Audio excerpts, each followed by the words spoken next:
Ó Mãe Santíssima, intercedei por nós para que possamos bem compreender os ensinamentos de vosso Divino Filho, nosso Senhor e Salvador Jesus Cristo, e as explicações dos pais da Igreja. Ó Virgem Imaculada, ofereço-vos este trabalho e peço que abençoais aqueles que o ouvirem, e que seja para a maior honra e glória de Deus. Amém. Senhor onipotente, purificai o meu coração e os meus lábios. Vós, que purificastes os lábios do profeta Isaías com carvão em brasa, e dignai-vos, por tal modo, purificar-me com a vossa misericórdia, para que possa dignamente anunciar o vosso santo Evangelho. Por Jesus Cristo nosso Senhor. Amém. Senhor, abençoai-me. Que o Senhor resida no meu coração e nos meus lábios, para que anuncie digna e convenientemente o seu Evangelho. Amém. Evangelho de Nosso Senhor Jesus Cristo, segundo São Marcos. Aparições de Jesus ressuscitado. Ora, tendo ressuscitado na madrugada do primeiro dia da semana, ele apareceu primeiro a Maria de Magdala, de quem havia expulsado 7 demônios. Ela foi anunciá-lo àqueles que haviam estado em companhia dele e que estavam aflitos e choravam. Eles, ouvindo que ele estava vivo e que fora visto por ela, não creram. Depois disso, ele se manifestou de outra forma a 2 deles, enquanto caminhavam para o campo. Eles foram anunciar aos restantes, mas nem nestes creram. Finalmente, ele se manifestou aos 11, quando estavam à mesa, e censurou-lhes a incredulidade e a dureza de coração, porque não haviam dado crédito aos que o tinham visto ressuscitado. E disse-lhes: Ide por todo o mundo, proclamai o Evangelho a toda criatura. Comentários dos Pais da Igreja. Santo Agostinho. Devemos considerar agora como o Senhor apareceu depois da ressurreição, pois diz Marcos: Ora, tendo ressuscitado na madrugada do primeiro dia da semana, ele apareceu primeiro a Maria de Magdala, de quem havia expulsado 7 demônios. São Beda. João nos informa de maneira claríssima como e quando ocorreu esta aparição. O Senhor ressuscitou de manhã do sepulcro no qual havia sido colocado de noite, para que se cumprisse o que havia dito o salmista: De tarde estaremos em lágrimas, e de manhã em alegria. Teofilacto Diócrida. Ou de outro modo, coloque-se um ponto depois de Jesus tendo ressuscitado, e diga em seguida: de manhã, no primeiro dia da semana, apareceu primeiramente a Maria Madalena. São Gregório Magno. Assim como Sansão não apenas saiu de Gaza à meia-noite, mas também arrancou as portas, também nosso Redentor, tendo ressuscitado antes de erguer-se à luz, não apenas saiu livre do inferno, mas também destruiu suas fortificações. Sobre Maria, Marcos declara que 7 demônios foram dela expulsos. E que outra coisa significam 7 demônios, senão a totalidade dos vícios? Uma vez, pois, que todo o tempo se compreende pelos 7 dias, a totalidade adequadamente figurada pelo número 7. Teofilacto Diócrida. Maria teve, pois, 7 demônios, pois esteve cheia de todos os vícios. Ou chama de 7 demônios os espíritos contrários às virtudes, isto é, espíritos sem temor, sem sabedoria e o que quer que seja de oposto aos dons do Espírito Santo. Pseudo Jerônimo. Ele se mostrou primeiramente aquela de quem havia expulsado 7 demônios, porque as meretrizes e os publicanos precederão a sinagoga no reino de Deus, assim como o ladrão precedeu os apóstolos. São Beda. No princípio, foi também a mulher que conduziu o homem à culpa. Agora, aquela que havia provado a morte em primeiro lugar, via a ressurreição em primeiro lugar, de modo que não tivesse de sustentar a vergonha da culpa perpétua entre os homens. E aquela que derramou a culpa sobre o homem, derramou também a graça, pois se segue: ela foi anunciá-lo àqueles que haviam estado em companhia dele e que estavam aflitos e choravam. Pseudo Jerônimo.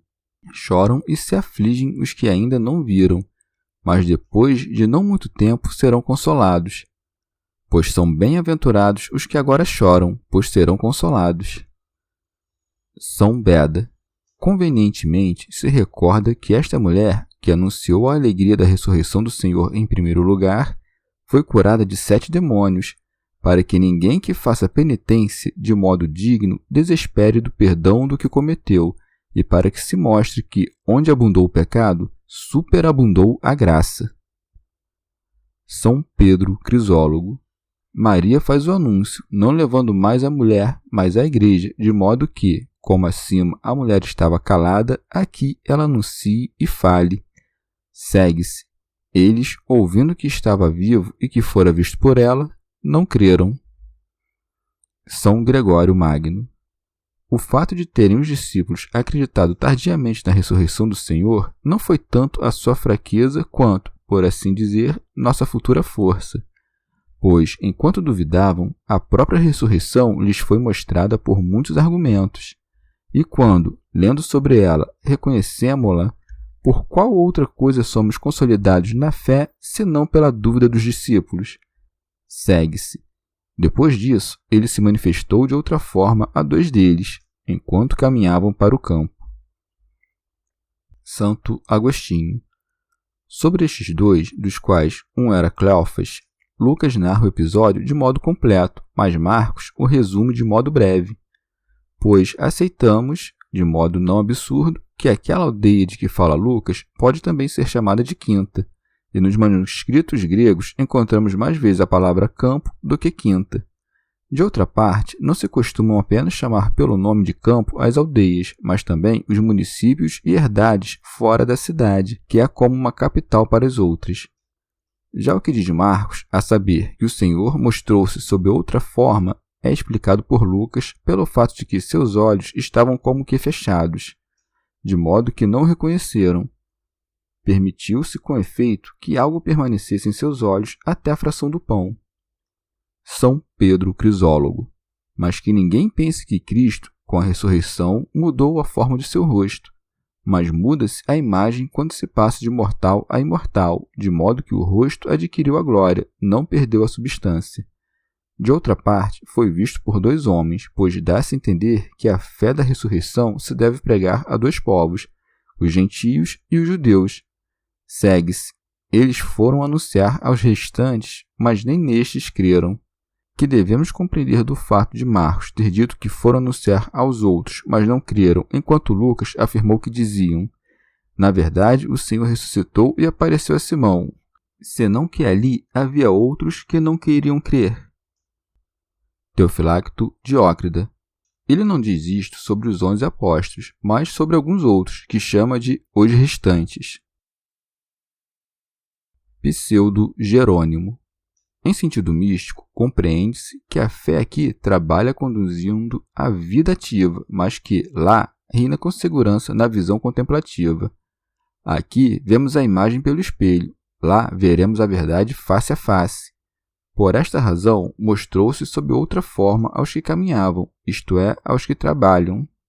E quando foi anunciado, os discípulos não creram, pois viram o que não lhes era suficiente, como Moisés ao dizer: mostra-me a ti mesmo, pois, tendo uma vez se esquecido de sua carne, pediu nesta vida o que esperamos na vida futura. Comentário de São Tomás de Aquino em forma de glosa. Prestes a concluir a narrativa do Evangelho, Marcos recorda a última aparição na qual Cristo, depois da ressurreição, apareceu aos discípulos. Diz Marcos: finalmente, ele se manifestou aos 11, quando estavam à mesa. São Gregório Magno. Deve-se notar, no entanto, o que diz Lucas nos Atos dos Apóstolos. Estando à mesa com eles, ordenou-lhes que não se afastassem de Jerusalém, e pouco depois, enquanto eles observavam, elevou-se. Com efeito, ele comeu e subiu, de modo que, como efeito do ato de comer, ficasse patente a verdade da carne. Por isso, aqui também se diz: finalmente ele se manifestou aos 11, quando estavam à mesa. Pseudo Jerônimo. Apareceu aos 11 quando estavam reunidos, para que todos fossem testemunhas e narrassem a todos o que, em comum, tinham visto e ouvido. Segue-se. E censurou-lhes a incredulidade e a dureza de coração, porque não haviam dado crédito aos que o tinham visto ressuscitado. Santo Agostinho. De que maneira, no entanto, isto aconteceu por último? Com efeito, a última aparição em que os apóstolos viram o Senhor na terra aconteceu no 40º dia depois de sua ressurreição. Acaso repreendê-los-ia agora por não terem crido naqueles que viram ter ele ressuscitado depois de eles próprios terem-no visto tantas vezes? Resta, portanto, que compreendamos que Marcos quis aqui recordá-lo de modo abreviado e disse finalmente porque foi a última vez em que o Senhor apareceu já no começo da noite naquele dia em que os discípulos retornaram da aldeia a Jerusalém e encontraram, como diz Lucas, os 11 e os que com eles falavam sobre a ressurreição do Senhor. Mas havia ali quem não acreditasse. Quando estavam estes à mesa, como diz Marcos, e ainda falando, como diz Lucas, apresentou-se Jesus no meio deles e disse-lhes: "A paz esteja convosco", como contam Lucas e João. Assim, as palavras que, de acordo com Lucas e João, o Senhor disse aos discípulos, interpôs-se também aquela censura de que aqui fala Marcos. Mas isto também causa impressão. De que maneira diz Marcos que o Senhor apareceu quando estavam à mesa, se aquele momento era o começo da noite do dia do Senhor, e se João diz de modo claro que Tomé não estava com eles, ele que, segundo cremos, tinham saído dali antes que o Senhor entrasse, depois que aqueles dois que haviam retornado da aldeia falaram com os 11, como lemos em Lucas. Mas, em sua narrativa, Lucas dá condições de compreender que, enquanto eles diziam essas coisas, Tomé saiu primeiro e, em seguida, o Senhor entrou. Já Marcos, ao dizer finalmente apareceu aos 11, quando estavam à mesa, nos força a confessar que Tomé também estava lá, a não ser que, por acaso, tenha querido a sociedade apostólica chamar de os 11, mesmo na ausência de um deles, pois assim era chamado antes de Matias ser posto no lugar de Judas.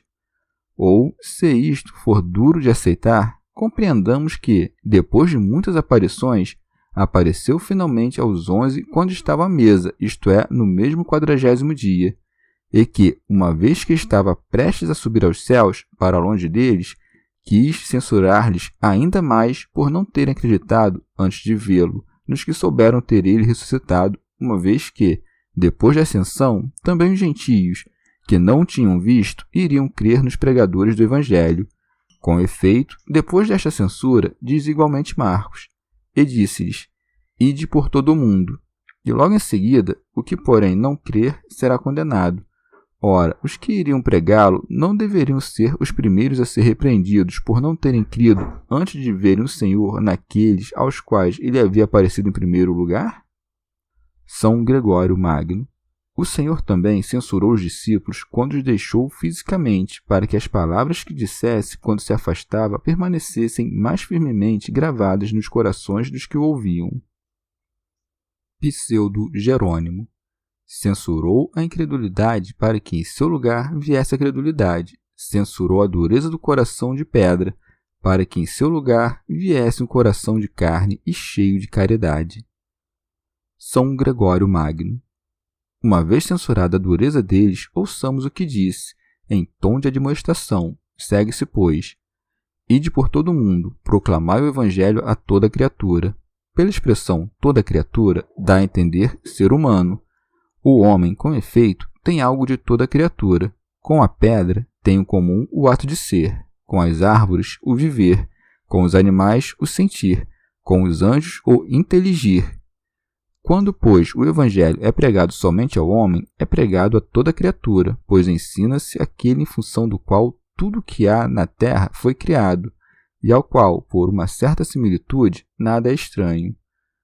Podem-se também designar pela expressão toda criatura todas as nações dos gentios. Com efeito, antes havia dito, não vades para entre os gentios. Agora, no entanto, diz, pregai o Evangelho a toda criatura, de modo que a pregação dos apóstolos, sendo primeiramente repelida da Judéia, se tornasse nosso auxílio, uma vez que a rejeitou em testemunho para sua condenação. Teofilacto Diócrida, ou a toda criatura, isto é, ao que crê e ao que não crê. Chegamos ao fim de mais um dia de comentários da Catena Áurea. Muito obrigado por ficarem até aqui, que Nossa Senhora derrame suas graças sobre nós e até amanhã.